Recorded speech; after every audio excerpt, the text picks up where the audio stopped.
Hey, what's up, you guys? Sam Caboose here, bringing you another video. Quickly before we start our movie review, we are going to be reviewing Fast and Furious 6. But quickly before we start that movie review, I want everybody to go down to the description and go to J-Roar's channel. If you, like I said, I did this in my latest video, one of my latest videos, talking about the beatdown info. But if you didn't watch that video, guys, go to J-Roar's channel. The beatdown has started. The first round, every match from the first round has been uploaded. So, or I believe there's two more, I think. Two more to be uploaded, but the first 6 matches of the 8 matches in the first round have been uploaded. So the beatdown has started.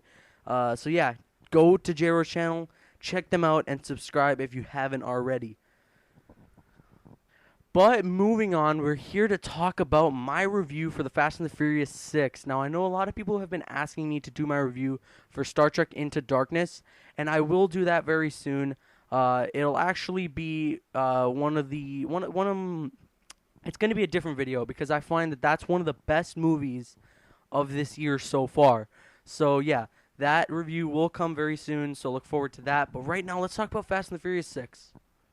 So this film is great. Through Fast and Furious 1 was good, and then I think throughout the number 2 and Tokyo Drift, and then Fast and Furious 4, they were all pretty mediocre up until Fast 5 when they kind of changed the genre of the way the movies were made, rather than just being this complete racing film. Even though Fast and Furious 4 kind of did that, Fast 5 kind of glorified it all, and it turned into this huge heist movie where these guys wanted to, where Dom and Brian just wanted to get a lot of money and live the rest of their lives, you know, knowing that there's no possible way of them having to be on the run and knowing that they can just live their lives in peace. And they've done that, and now in Fast 6, the plot is Hobbs, played by Dwayne "The Rock" Johnson, comes up to Dominic Toretto, and basically he offers him a type of bribe to allow Toretto's team of awesome drivers, I guess, to help out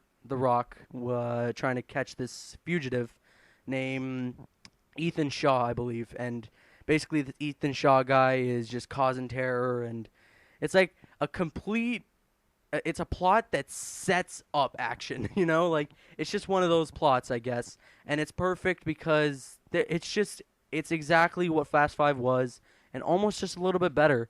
There's just pure action, like beginning to end. It's just fun and witty dialogue between the characters. There's like 3 references to Marvel characters with The Rock. I think they call him the Hulk. When he calls one of the I totally forgot his name. When he calls one of the characters in the film, his name comes up as Samoan Thor, and just they make a bunch of Marvel references to The Rock. And if you didn't know, The Rock actually wants to play Luke Cage. So yeah, that's cool. I love that. I mean, I don't really think it means anything, but yeah, it's awesome. Yeah, it's just pure like fun and comedy when it needs to be comedic, and just incredible action. Although it gets really, really hard to believe at some point. You know, the thing is really is that you can't just go, listen, I'm going into Fast and Furious 6, so let's see if they're going to win an Oscar this year. No, you're just going to shut your brain off and go, ooh, shiny, when something goes across the screen. So, yeah, that's basically what this movie's about. It's just pure action, pure fun. The acting is pretty horrendous at some points. I mean, it's pretty good, but, you know, it isn't the greatest in the world. But yeah, the acting isn't too bad. The action is incredible. But like I said, it gets really hard to believe at some point, even for a movie. And I'll get to that when we get to the spoilers. But yeah, it's a well-rounded film. The plot really sticks to it. Luckily, they didn't go with this whole heist again, and they kind of still stuck to the way that they're changing the way the Fast and the Furious films are. But there's a lot of great chase sequences. There isn't too many great cars. I didn't like the look of all of them. But those race cars that Ethan Shaw and that girl had, those were friggin' cool. And yeah, it's just a fun movie. You should definitely go check it out. I give it a 4 out of 5 because, like I said, it gets really hard to believe at some points, even for a movie and even for a Fast and the Furious movie. So we're catching up now. We're about to do a spoiler talk. Click off the video if you haven't seen Fast and the Furious 6 yet. or if you just really don't care, you can keep watching. 3, 2, 1. So let's talk about the spoilers. The one part I genuinely didn't like was the part when they were just the whole highway chase scene and how Letty was like flying in the air and Dom just jumps in the air and catches her, jumps across a huge gap from one side of the highway to the other, and then lands on a car windshield without breaking a bone, might I say, and it really sucked me out for a second and made me go, come on, like, these guys aren't actually superheroes. I don't want to see stuff where these guys are pushed beyond, like, the human boundaries. And not to mention the final sequence with the plane and the runway. That went on a good 15 minutes, and the plane was, like, going at full speed, ready to take off.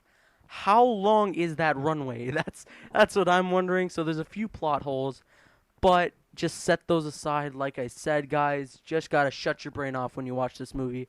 So it was fun in that fact. What I really wanted to talk about was the after credit scene, and it actually was really good. The after credit scene made me enjoy Tokyo Drift, like, it made me go, oh my goodness, look what's happening in Tokyo Drift. That happens in Fast and Furious 6, and it all, like, actually makes sense. You just go like, oh shit. So for those of you who don't know what it is, considering we're talking spoiler talk, the Tokyo Drift scene in which Han dies, it shows in Fast and Furious 6 that it was set up, and that Jason Statham, the brother of Ethan Shaw in Fast and Furious 6, is the one who kills Han. He purposely finds out what Han's route is during that race in Tokyo Drift and crashes into him and blows up his car. He then calls Dominic Toretto and sends him a bit of a threatening message. I think he says, you don't know me, you will soon, and then it ends. So I'm really hyped up to see what Fast and Furious 7 is going to be like with Jason Statham being the villain. This is the first time I think Jason Statham has played like an actual villain. He has played like a bad guy in films before, but you're always rooting for him. So this is the first time he's going to be like a legitimate villain, and I can't wait to see the way that unfolds. I kind of would like if he doesn't have a team, it's just him, and he like attacks Dom's team individually or something and has them all separated or something. I don't know. It'd be really cool. Statham is a huge action star, and these films seem to be huge in action now. So yeah, I really enjoyed the movie. Like I said, 4 out of 5. Definitely check it out if you have the time. I'm Amp Caboose. Like, favorite, comment, and subscribe. See you guys later.